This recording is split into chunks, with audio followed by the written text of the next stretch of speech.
This is kind of like square foot gardening. So zucchini's just got a few blooms. Oh gosh, what a monster. I thought you were gonna die and you were making beans.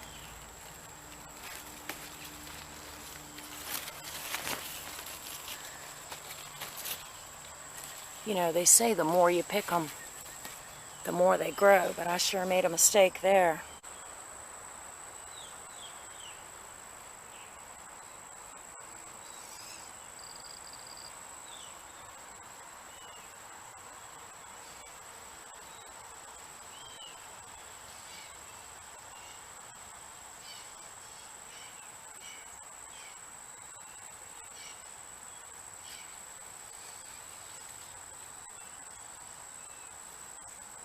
But I did just leave them alone, even though they had a little bit of fungus on them.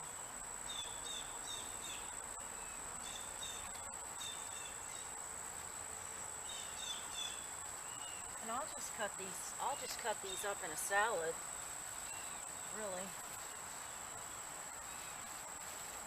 Eat them raw.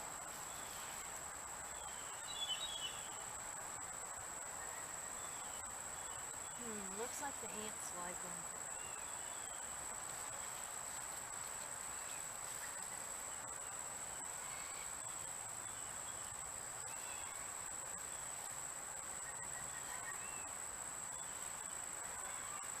I haven't been watering my garden. I've just been leaving it to nature. This is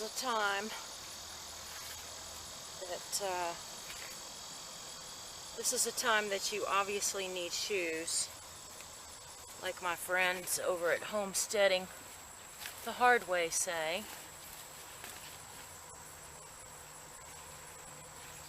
But I just want to see a little bit because I haven't been in here. That's Angelo. Can y'all see him? Yes, you can't use a shovel without shoes.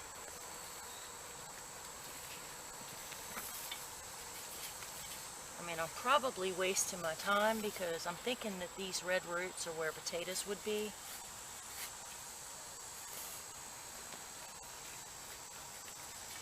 And sweet potatoes make a lovely, lovely house plant. But not everybody has the soil to grow sweet potatoes. And I'm sure they're not supposed to be dug till fall.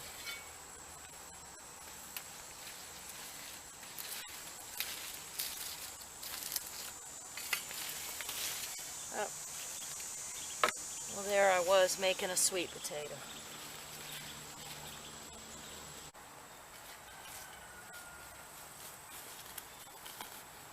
I have bigger shovels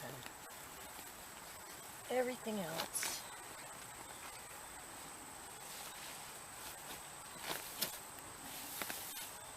Just want to see what's going on in here. I mean, it's an experiment, right? That'll be a nice fingerling fried up.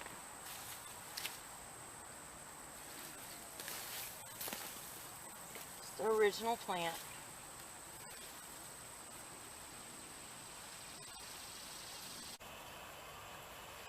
I don't have a lot of room here, but I will appreciate the 1 or 2 little sweet potatoes that I get.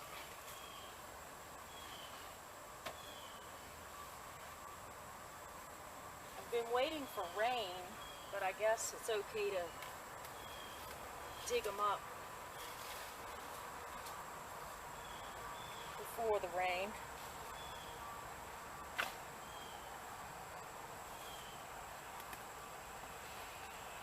I'm sure my okra will feel better to get rid of these vines. And my Casper pumpkin.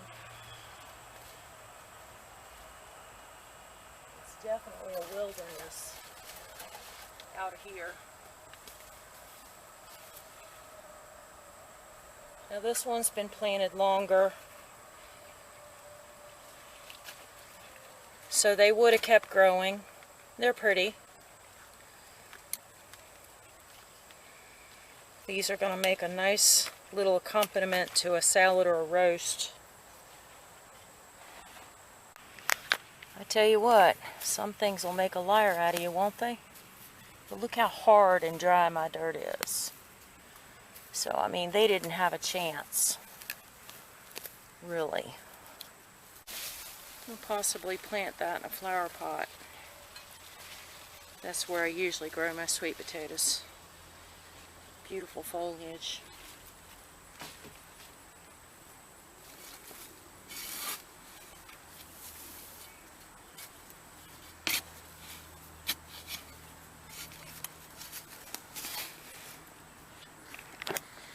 Really hard to do this one-handed.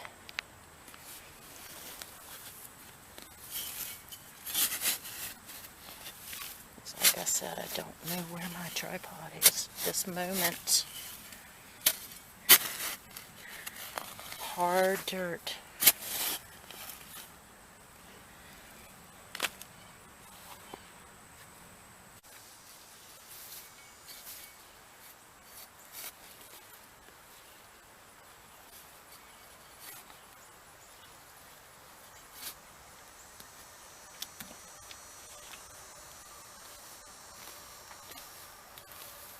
This one went a little deeper.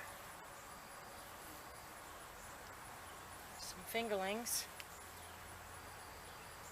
that would have been sweet potatoes if I'd let them go.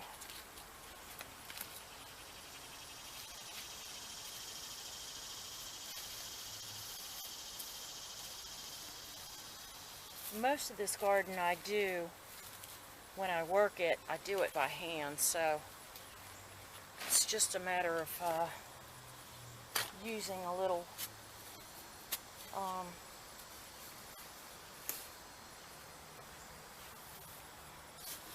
cultivator, you know, like a rake.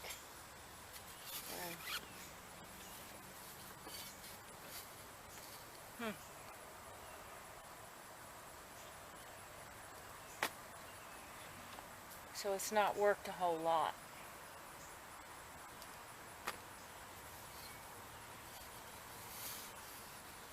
And you remember I had potatoes in here too, so as well.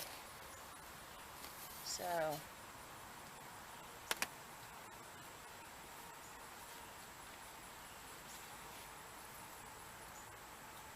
yeah, it looks like I'm gonna have to sacrifice a couple of okra plants.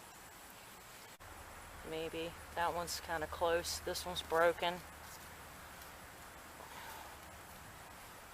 Oh, where was I going?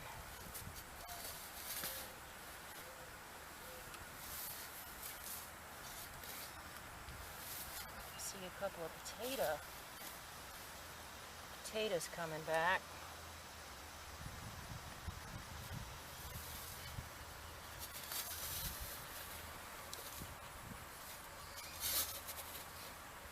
There's an oak tree. Look at the acorn.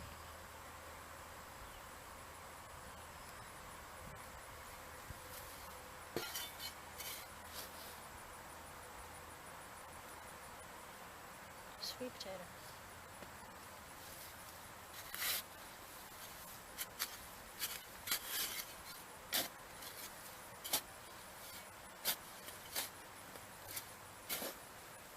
We don't want to dig too far because digging into the roots of my green beans. So far this is what I got.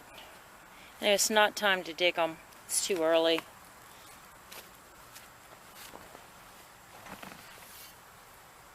Poor okra.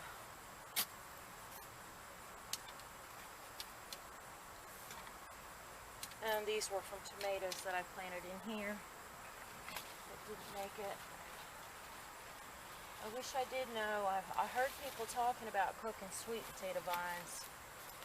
Maybe have to check with Papa Pepper's page. It seems like something he would know. I think that the plants themselves look similar to the Malabar spinach.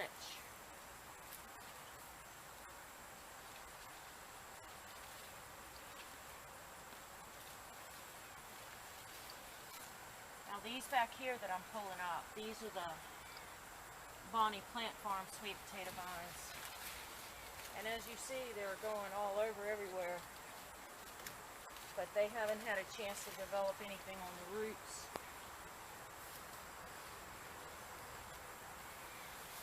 It's a nice little weed. Alright.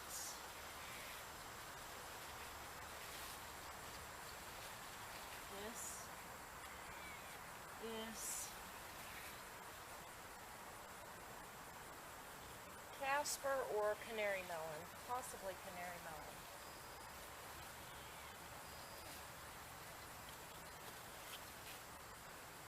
Can't tell which one. A couple more peppers over here.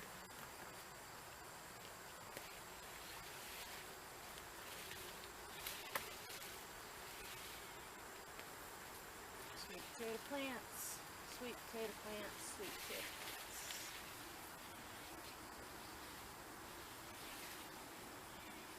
Oh, I'm sorry. Beauregard was the Bonnie Plant Farm sweet potato. So they didn't do it. You know, I am not hungry, y'all. But I did Google, and sweet potato leaves, vines, are edible and can be used any way you can use spinach. And I just like to forage and salvage what I can from my plants, especially when I don't have a good crop of something.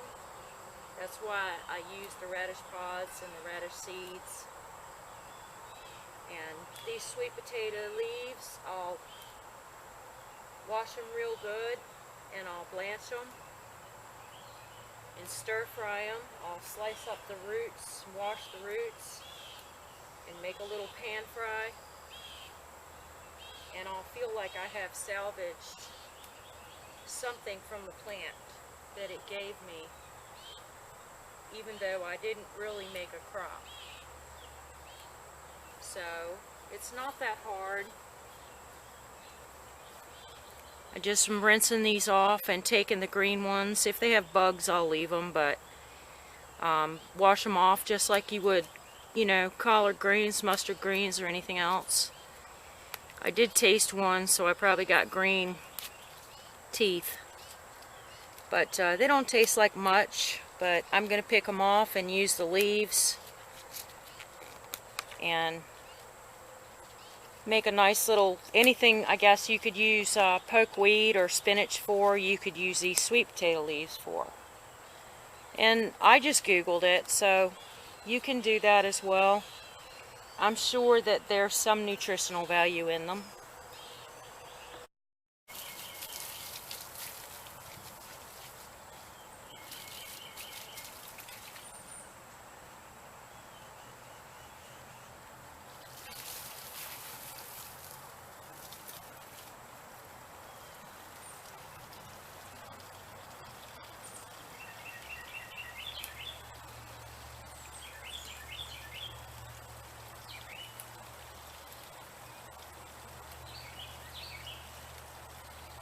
You have to learn how to forage.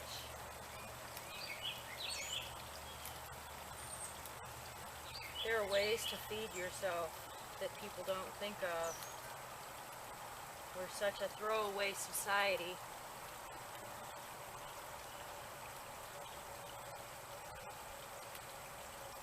You know, and I mean, this is something that gleaners knew back in the day. When the farmers would get their sweet potatoes, I'm sure that the gleaners already knew that they could eat the leaves as well as the roots. And that way they could have some green food.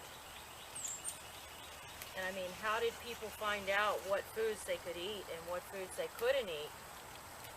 I mean, it had to be trial and error. You know, if it killed you, you couldn't eat it, and if you lived, you could eat it. I mean, that's got to be how so many herbs and things have become useful for medicine.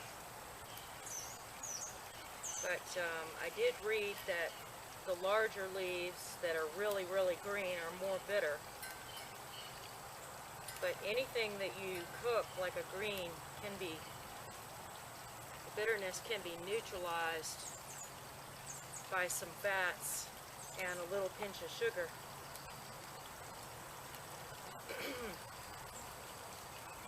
I saw the other day somebody was sharing the old recipe for the wilted lettuce salad, that you used to go out and get your fresh lettuce in the morning and you would cut it and rinse it, and then you would get green onions and bacon, and you would cook your bacon, and then you stir in some sugar and some vinegar, and you chop up some green onions and you pour that over top of your lettuce, your fresh leaf lettuce, and you make a salad out of it, and it is absolutely delicious.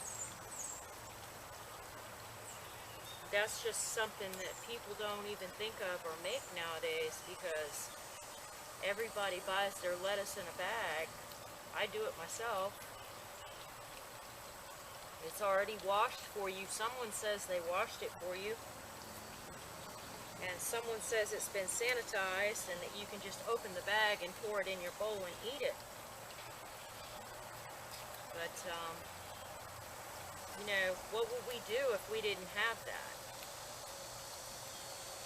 You know, I've been known to come out here during hard times and pick chickweed and henbit out of my garden and wash it and cook it up and make a mess of greens out of it because it's high in protein. Does it taste great? It's pretty stringy. Is it kind of hard to eat? Yeah. Are you starving if you eat it? No. Not really. If you eat it, you're getting some protein and some vitamins. But that's what I got. Rinse them out here, and then I'll go get a colander and I'll rinse them again in lukewarm water when I go inside. And that's enough for greens, for me. This orb weaver that I have has gotten really big.